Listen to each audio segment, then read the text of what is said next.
And that way we'll post this online following this webinar with Katie Wonderly. Okay, I have more folks coming in. All right, last thing, real quickly before we get started, please utilize the chat. As questions arise, please feel free to add them in there. Katie will then respond to them at the conclusion of her session here today in the Q&A time. And then also make sure to mute your microphone if you're not already, just to ensure there's not any extra noise in the background. Okay, so without further ado, I'm going to introduce Katie Wonderly today. I'm going to quickly read her bio.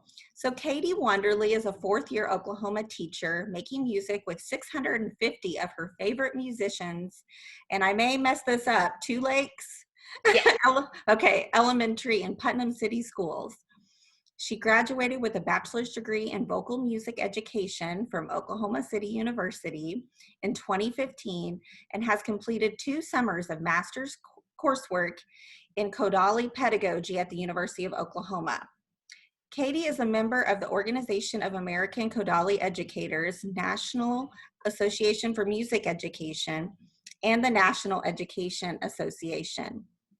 She was recently named the 2020 Putnam City District Teacher of the Year. Congrats, Katie.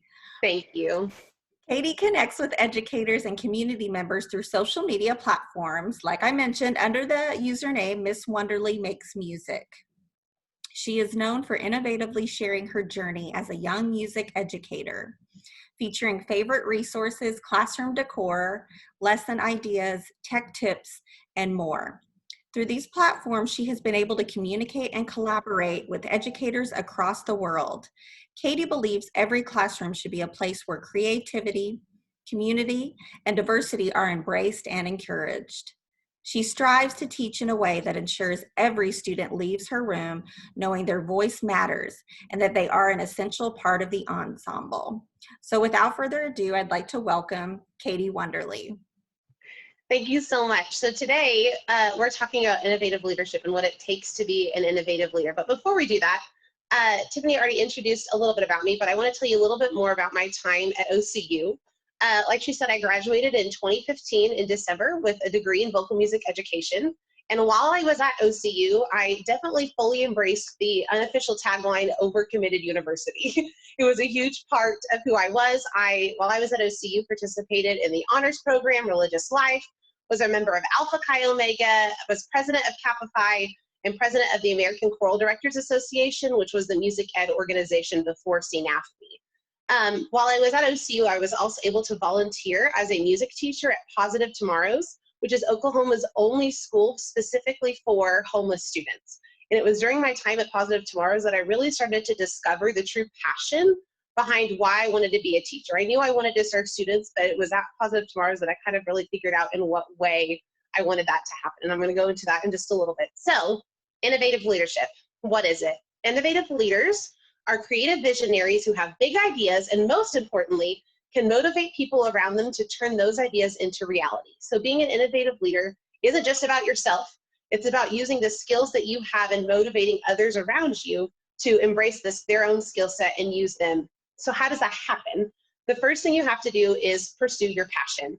You have to go towards the thing that brings you the most joy. You can see in the picture there, my greatest joy is sitting on the floor making music with my students. And I get the biggest, giddiest smile every time I talk about my students, because I just love doing it. And I'm very lucky to have kind of discovered that passion and been able to pursue that passion very early on in my life and really go towards the thing that brings me joy. But in order to get to that point, in order to get to the classroom, I had to make sure that I was getting the things that I needed. And that can often seem very selfish, but it's the thing that you have to do. You have to figure out what you need to get to where you want to be. So does that mean seeking out internships during the summer? Does that mean approaching people who are doing similar things as you to get their advice and their opinions? Does that mean going to somebody totally different from you to kind of widen your angle? You have to figure out the things that you need to get to where you want to go. You can't just go towards the thing that makes you happy, because sometimes that thing doesn't just fall in your lap. You have to take the necessary steps to get to that point. So you want to make sure that you're doing everything you need to do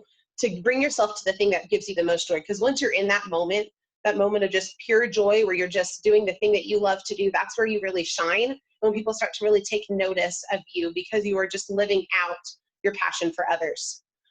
Now, once you are in that place of passion, you have to adjust to your audience. For me, that meant meeting my students where they were. The students that I teach now were not the same as the students that I taught when I was student teaching, and were definitely not the same as the students that I grew up with. So I had to meet my students where they were. You know, Two Lakes Elementary is a Title I school, 100% free and reduced lunch. Many of my students live in the Section 8 housing that surrounds our school, and most of them have experienced more trauma in their short lives than I ever will experience in my entire life. And that's a part of them. And I can't just ignore that part of them just because it's not in the classroom. I have to meet them in that spot and help them move forward from that place and make sure that they feel represented in my classroom. I love this quote that I put on this page. It says, when someone with the authority of a teacher describes the world and you are not in it, there is a moment of psychic disequilibrium, as if you looked in the mirror and saw nothing. You know, I grew up, part of that was acknowledging my privilege. I grew up surrounded by musicians and composers and music teachers that looked like me. I was able to see myself in this place because I saw other people that looked like me doing what I was doing.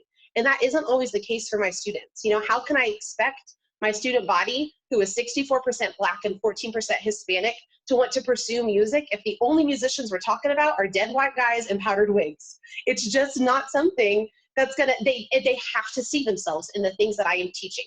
So that means when it's Hispanic Heritage Month that we're talking about those musicians, but not just during Hispanic Heritage Month. That means the whole year.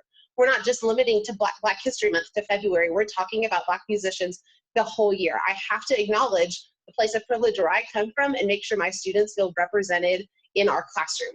And that also means embracing the trends. You know, there's always something new coming up, and my students and our young people are definitely the ones that are most aware of those trends. Right now, the big trend is TikTok. So you know what? Miss Wonderly got on TikTok. She doesn't know what she's doing on TikTok, but I'm there and I'm seeing the things that are happening. So my students are walking down the hallway doing the renegade. I know like 2 moves, that's it. But I know it, and I'm able to call it out and relate to them on that level. So I have to take those trends and I have to embrace them and use them in my classroom. My first year of teaching, I had a group of 5th graders that just were not enjoying their time in music. It was no matter what I did, they were just coming in every day with the look on their face like they were unimpressed. So, you know what we did? We did the mannequin challenge. And it got instruments in their hands. They didn't get to play them for a second because they had to stand very still, but that was the popular thing at the time, was the mannequin challenge. And so by using something that they were excited about and something that interests them, all of a sudden I got that buy-in from them.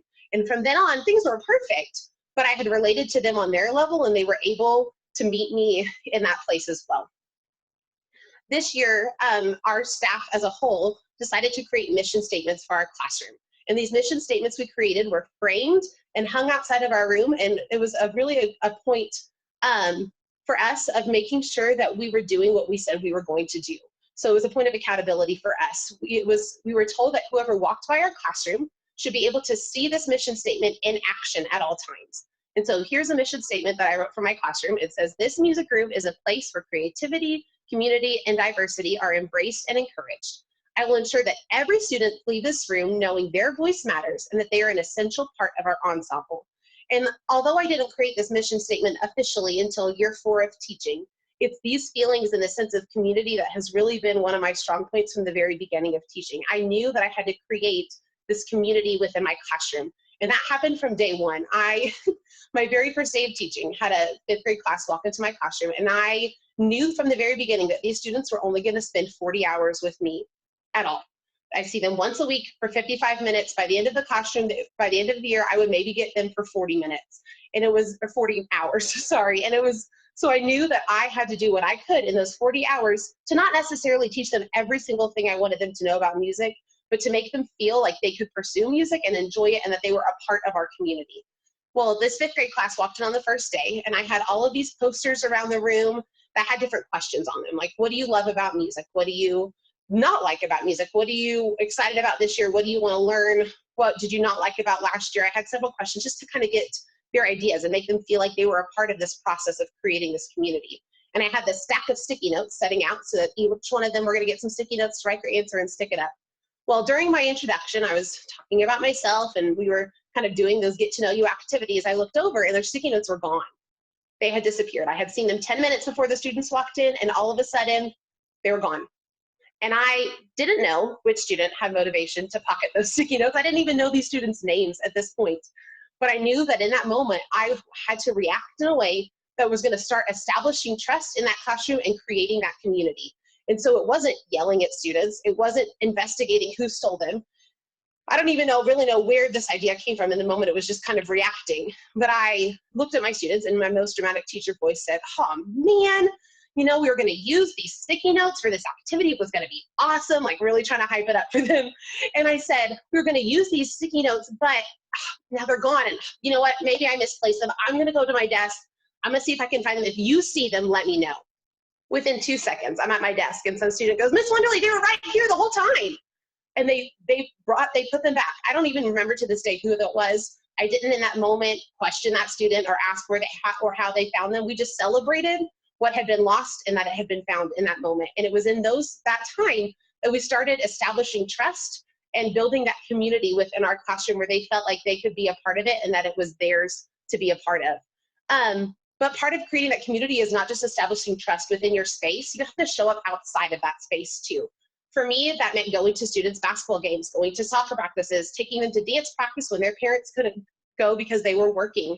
It meant letting them know that I was going to be there for them, not just in the music room, but in the spaces that they were outside of the music room, and offering empathy within that space. I work car rider line every day after school, and I love that time because I get to see students as they're leaving before they get into their parents' cars. And a lot of times it's hugs and high fives and excitement, but sometimes those students have just received a bad grade, or sometimes they just got a bad behavior report from their teacher and they're a little bit nervous to get in the car, or they're disappointed about their day. And what I love even more in those moments that they're coming to me and we're able to work through those problems very quickly, but they trust that I'm gonna accept them where they are no matter what kind of day that they've had. And so it's that community that we built together that really helps us move forward. But it's not just creating community within your space and where the space where you are in leadership. You have to build those relationships with other leaders around you. So that means collaborating with your teammates. In a school, I'm the only one in my building who does what I do. And so immediately I had to make sure that the other teachers around me saw my value as a teacher, but that also that they felt valued in my classroom space as well. So when teachers, are teaching new topics and kids are having trouble remembering it, a lot of times you turn to the arts to remember those things, right? You've got catchy songs that you use to remember long topics, or you're using artwork to draw out the picture. And so I wanted to make sure that they knew my value as a specials teacher, but also that they felt valued within my classroom. There are so many ways that we can integrate what's happening in the classroom into our music room. In kindergarten, they're learning about shapes. So we can use those shapes to talk about different instruments of the orchestra. We can use patterns, and when they talk about patterns, to talk about the patterns in music. We can use math to talk about the ways that the notes combine together. There are ways that I can collaborate with the teammates around me and make sure that they're feeling seen and that they're being valued within the stuff that I'm doing. But it's not just collaborating with the people immediately around you. You have to expand your reach beyond your space. And for me, that came through social media. Like I said, I was the only one in my building that was doing what I was doing. And so it was immediately important for me to reach out to other music teachers and through social media, so that way I could feel connected to people that were doing what I'm doing. And it just so happened that all of a sudden, I was sharing the things that I was doing in my classroom, and I was able to get feedback from other teachers or get ideas from other teachers. And all of a sudden, my little classroom in Northwest Oklahoma City was being magnified on this global level. And it was able to reach not only other educators around the world, but also businesses, and being able to partner with businesses like Go Noodle, which is an online resource for educators, and connecting with t-shirt companies and tech companies and trying out new products and being able to give my students opportunities and give myself my own opportunities I wouldn't have otherwise had, because I was building relationships beyond just the people around me and expanding my reach to those even further away.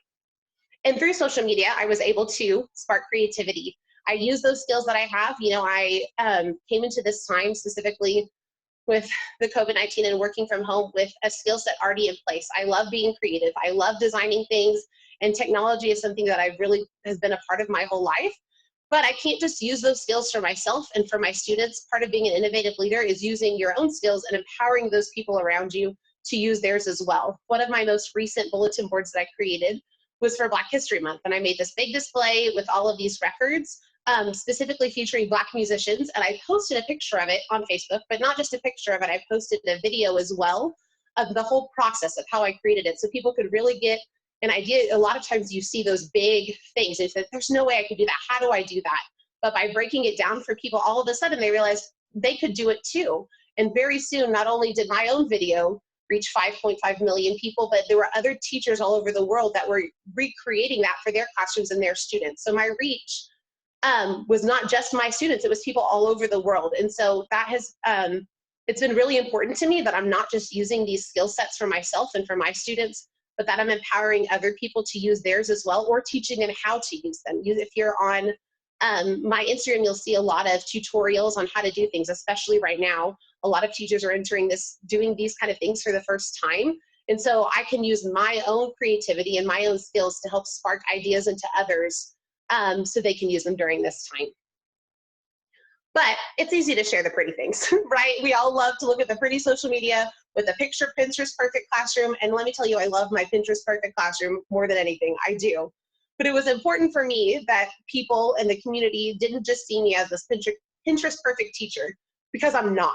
Like, let me tell you, my first 2 years of teaching were rough, so incredibly rough, because I just didn't know how to manage a classroom properly. I had never been put in charge of a classroom like that on my own. And I spent my first pretty much entire year of teaching, for that matter, not really having a speaking voice or a singing voice. And I'm the music teacher, but I didn't have a voice because I didn't know how to manage my classroom. And I spent every week raising my voice at students when I felt out of control, which then made me lose my voice, and then I couldn't sing and be in control. It was just nuts. And I felt very alone and very isolated, like I was the only one going through that. And so I made a decision fairly early on that on social media and in life, I needed to be real. I needed to share my struggles and admit the mistakes I was having as a teacher. And that was really mostly selfish for me at the time. I wanted other people to see what I was doing and get feedback from them, and maybe reassurance that I wasn't the only one going through it. But then it also helped others. They didn't feel like they were alone in their struggles. And pretty soon you realize that every teacher has struggles, whether they're new or veteran teachers. Every person is dealing with things and struggling with things, and you're not alone in that. And so it was really important for me to embrace that authenticity. I found that the leaders that I admire most are the ones who are real, the ones that share their struggles in the moment, but also their personal struggles at home, and you're able to relate to them in that way.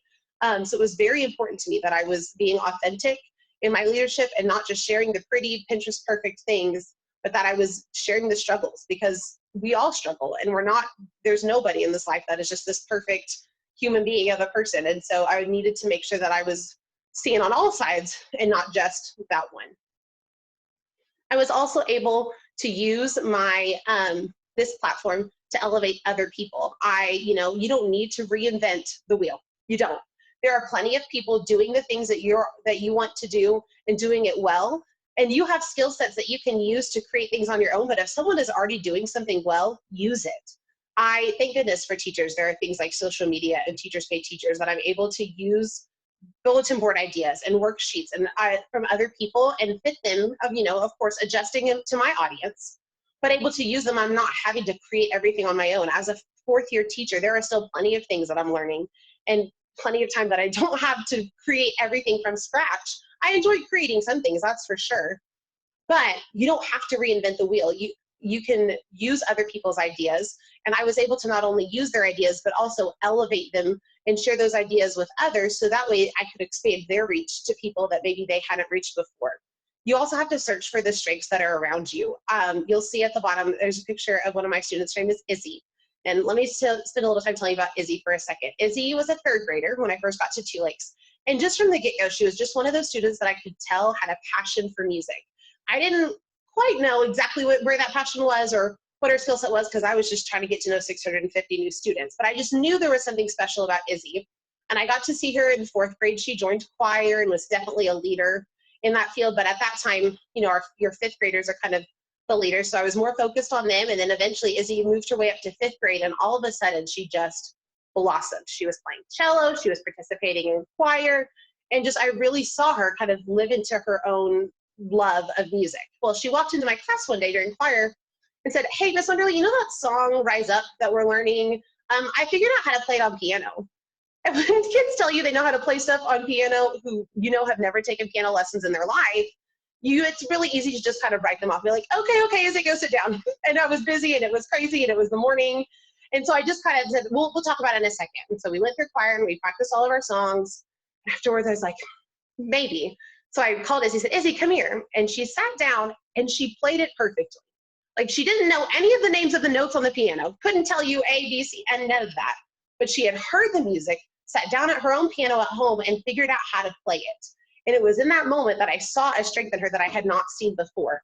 And I knew that it was my job in that moment to empower her to continue pushing that strength forward and to continue pursuing it.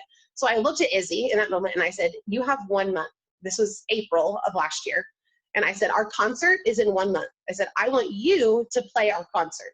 We'll sing and I want you to play the piano for that song. And she did. And it was amazing. And it was so cool to see the way that she was able to. She didn't even know how to use a pedal at that time. All she was doing was plunking out the notes on the piano. It was very staccato. It was not connected and not smooth.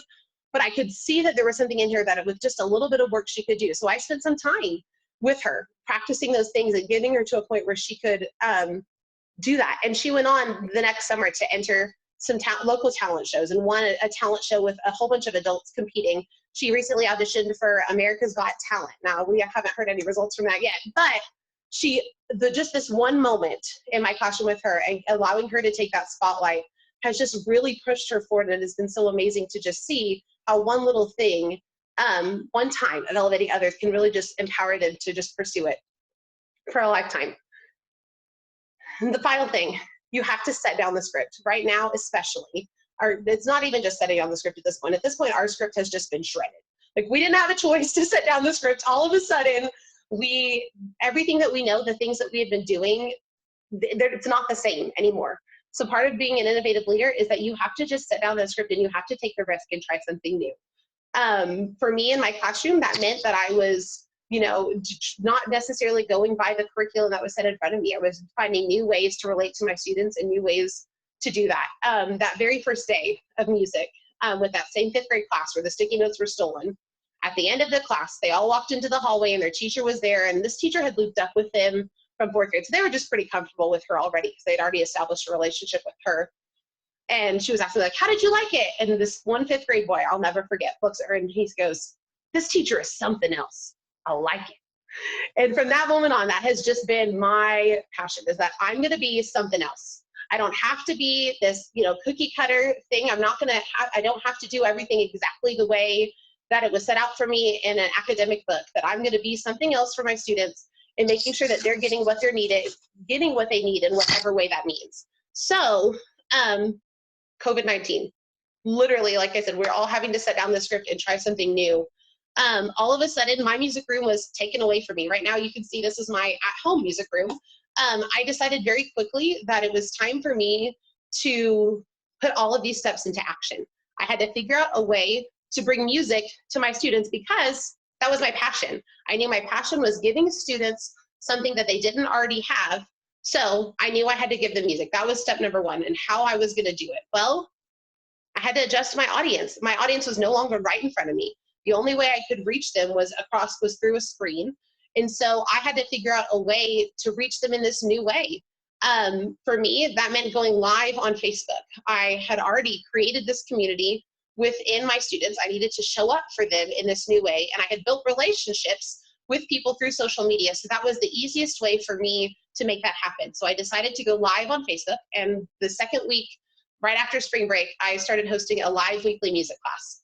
It was about 30 minutes where we sang some songs and we learned some new things. But I needed to be able to give that opportunity to my students. And this was even before Oklahoma had made any decision on what exactly learning was going to look like. But I knew that my passion was music and making music, and I wasn't going to be able to just sit around and not do anything. I had to go and make something work.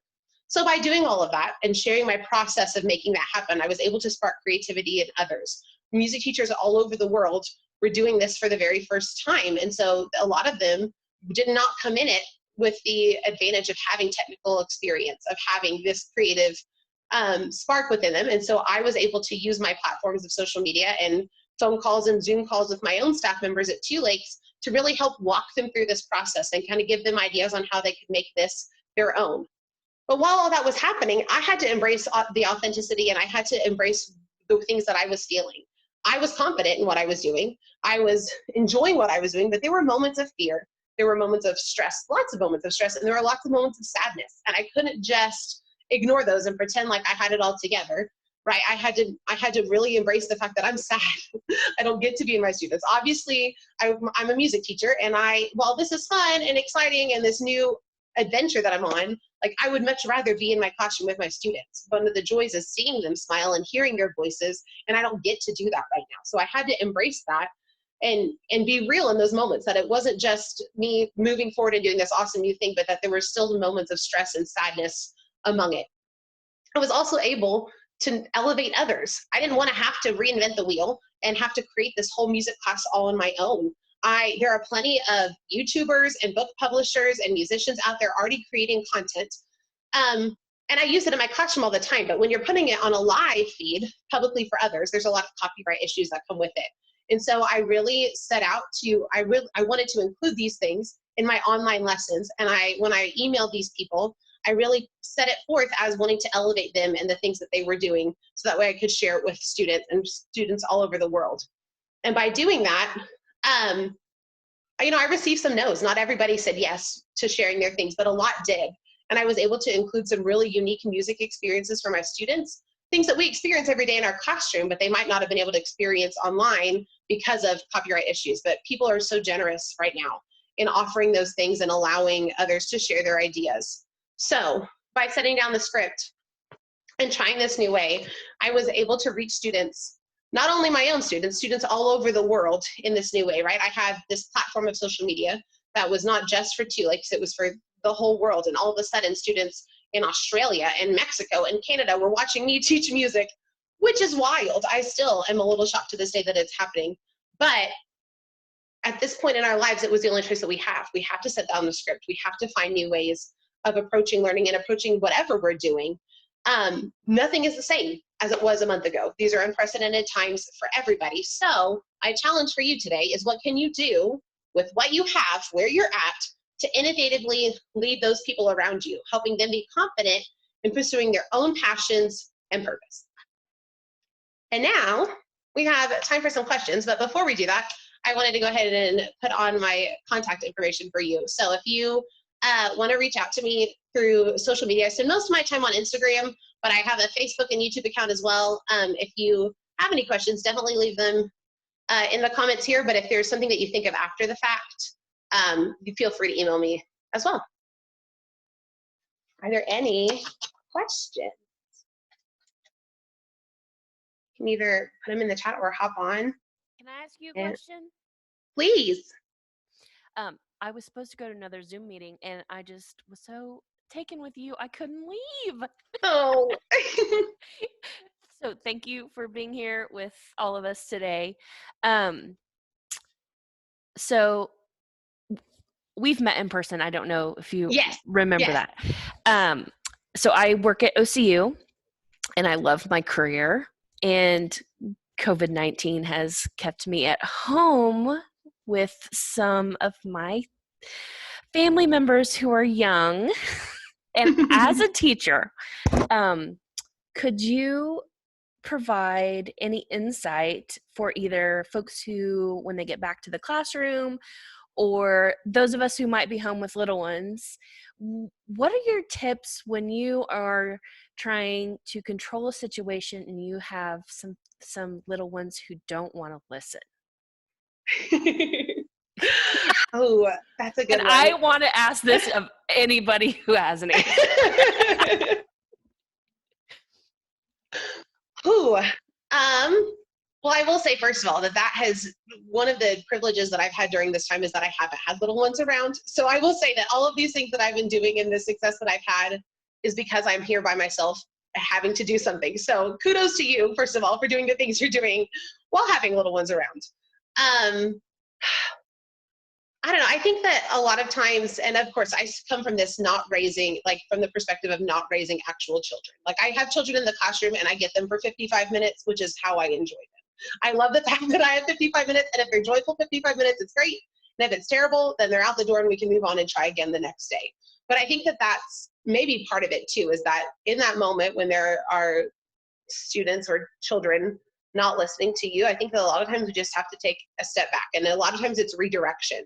So if it's not working in that moment, you have to move on and do something else. I think I am the person that really likes schedule and structure most of the time, but I found that during this time, like I can't do a schedule. I can't do a structure because everything is just changing. And so I think redirection is a lot of it, is just making sure that you, like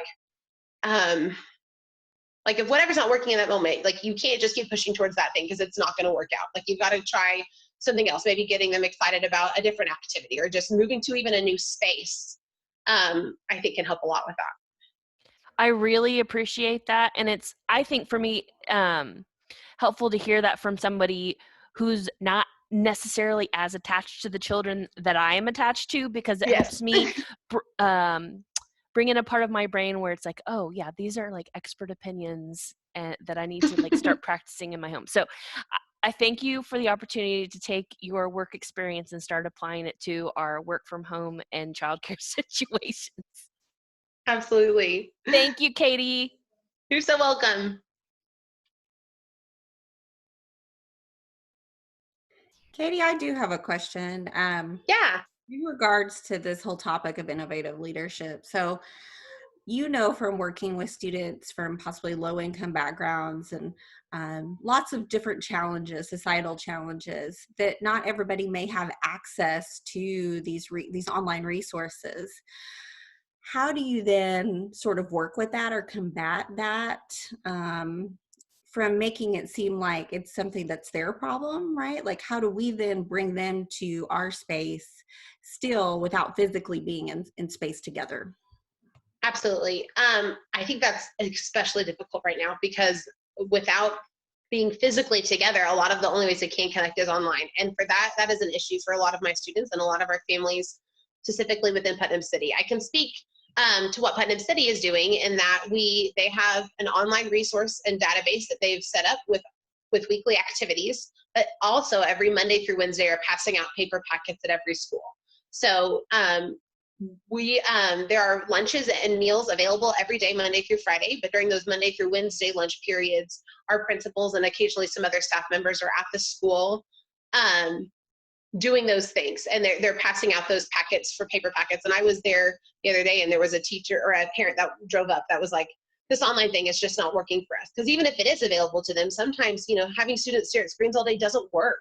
Even in the music room, we rarely spend time looking at the board and looking at screens. A lot of the time it's playing and enjoying stuff together. Unfortunately, Putnam City did not, we weren't able to add any arts curriculum into those paper packets. So that's where we, as art teachers and specialist teachers, have kind of been at a loss, is that we don't have a strong way to get out non-technical experiences to our students. My school specifically is communicating through Class Dojo, which is like an online system. Communication is kind of like its own Facebook page.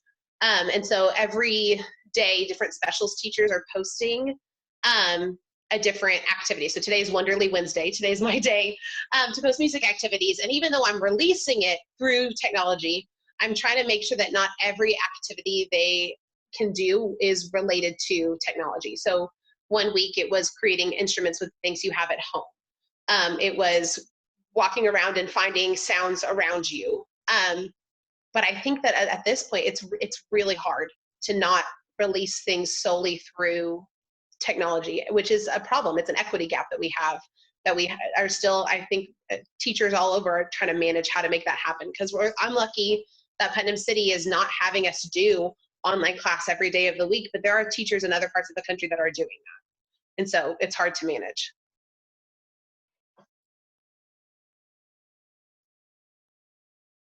Does anyone else have any questions, particularly from like a student perspective? I know we have some students on here that maybe might have some questions in regards to what Katie presented. And I mean, I know I have a question if people don't, just about personal brand. I mean, think about that. I kind of see that as like a thread of what Katie's been talking about today. And what she's done for herself here is create her own personal brand, which she's done that quite well. So I think I personally want to ask for the students here too, like, how did you go about even starting this whole idea of this branding of Miss Wonderly Makes Music? And again, you have the coolest last name to kind of do this. Let me tell you, that definitely helps. Being Miss Wonderly definitely helps with that. It actually started not even through teaching. I used to be a big planner person, and I have recently discovered that I just can't keep a paper planner. I was that person that would use it for 2 months and then discard it because I just couldn't keep up with. I like to make my planners look very cute and scrapbooky, and I realized very quickly that that's just not possible for me. I don't have time to do that. But in my moments of having cute little scrapbooky planners, I discovered the planner community on Instagram. And it was through the planner community on Instagram that I discovered the hashtag teachers follow teachers and realized, oh my goodness, like there are all of these teachers on here. But at the time, now I won't say that I was the first music teacher on Instagram, because surely I wasn't. But at the time, there wasn't a lot of music teacher representation on Instagram. It was a lot of classroom teachers doing it, or specifically the ones that were branding themselves in that branding way. I didn't see a lot of music teachers doing it. And so very quickly, I decided that that's what I wanted to do. I, knew that my own friends and family were going to get real sick and tired of me posting every single thing I was making for my classroom on. And I'm a person that I just love to share. I love everyone to know everything that I'm doing, whether they actually care about it or not.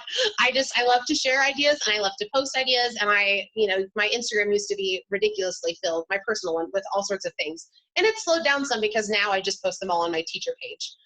So it really kind of started out as looking for a space to share, because that was inherently just a part of who I was. But then being able to look at the way other teachers were kind of branding themselves. It also started off as a business. I have an account on Teachers Pay Teachers, which is a resource site where teachers can create content for their classroom and sell it. And so that was a part of it too, was not only branding myself as a teacher, but as a content creator. I was making bulletin boards for my classroom. And so now when people see that me post the bulletin boards on my Instagram, they would say, oh, where can I find that? And I could very easily say, it's in my Teachers Pay Teachers, link in bio, and they could go look. And so it was a way of promoting myself in that way too. Now I've kind of backed away from Teachers Pay Teachers in the last few years because it's just a lot to keep up with. But I've been able to use my platform to market others, and have started, partnering with businesses in that way, which has helped that as well. So it started off more as just a place to share, but then as it's just started kind of building up and saw the people that were interested in what I was doing, and I just started taking note of the way other people were running their social media accounts and kind of found the things that I liked and the things that felt like me, and then set aside the things that I didn't like and kind of pieced it together that way.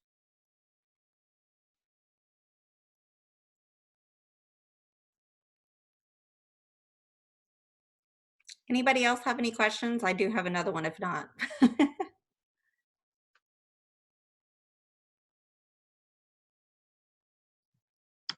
Oh, my sister just asked one in the chats. She said, besides your students, what do you miss most about being in the classroom? Well, obviously my students, that's number one. But besides my students, I just miss, which is part of the reason that now I've set my piano like this, is that I just miss what I call it my happy place. It's bright and it's colorful, and it just, like, I walk into that room and I just feel joy, no matter what kind of day I was having or what happened before or after school. Just being in that space just kind of oozed creativity and oozed joy, and it just kind of really motivated me to do lots of things and try new things. And so part of making my space at home feel more like my classroom, because I love my home too, and I decorated it in a certain way, but it wasn't this like rainbow bright colorful craziness. And so I was very lucky that I for once, I'm thankful for my totally controlling nature, and that I needed to be in control of everything. When they first started canceling everything, I just had this sense that something was going to happen and that I wasn't going to have access to my classroom. This is before anything was called. So on that very first day of spring break, I went to my classroom and I brought this giant bucket, and I just loaded all of my pretty things and all of my books and all of my puppets and brought them home, because I just had this idea. There are other school districts in other states making calls fairly early on, and I just had this sense that it was going to happen to us. And I'm very thankful that I did, because they ended up shutting down schools, and a lot of teachers haven't had access to their classroom. So a lot of teachers are doing this online thing without all of their stuff. Now, I'm very thankful that I have most of my stuff, which has helped ease the pain of not being in my classroom, but I do miss that creative space for sure.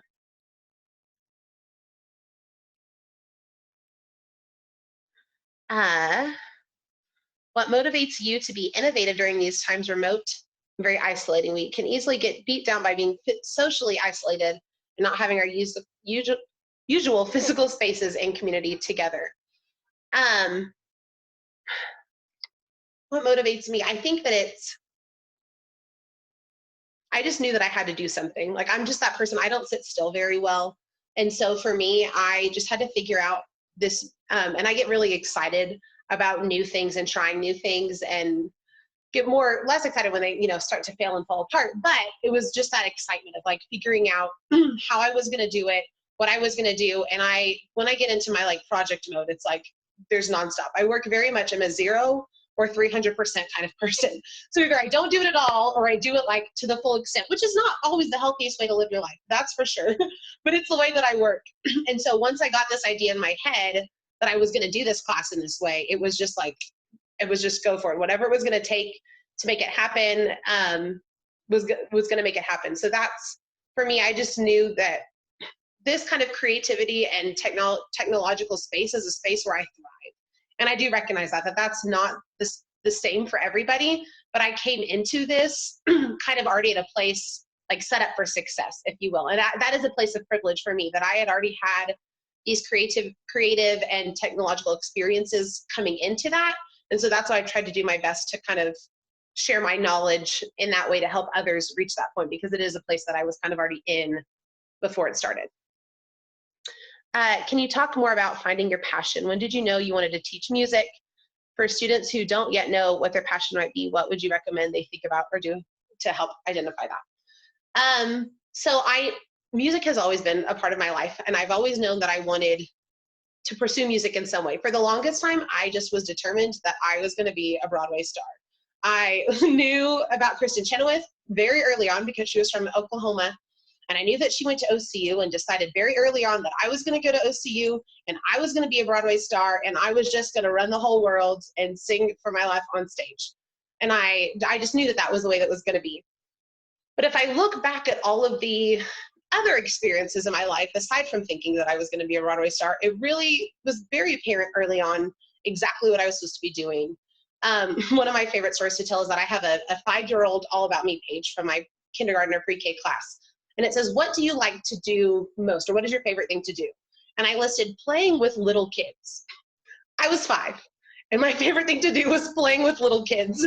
And that was very early on, I think, just a sign that that was the space that I wanted to be. And when I grew up, I loved going to church camp and leading small groups of kids. When I was in high school, our church had a leader in training program, and I was the assistant for the children's choir. So again,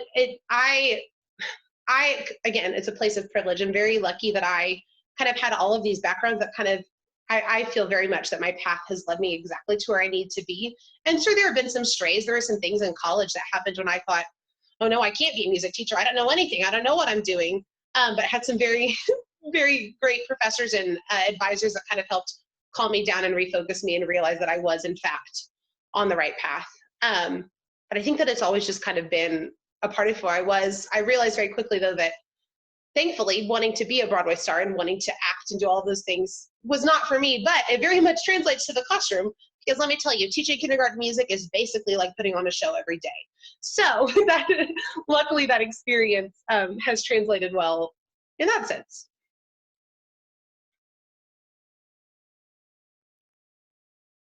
Yes, it does take a lot of energy.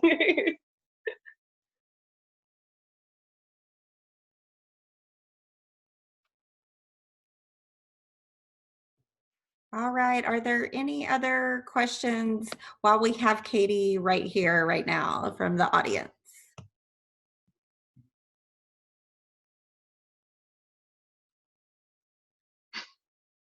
Addison, I can see Sloan waving and clapping, and it's bringing me a whole lot of joy right now. I just thought you should know.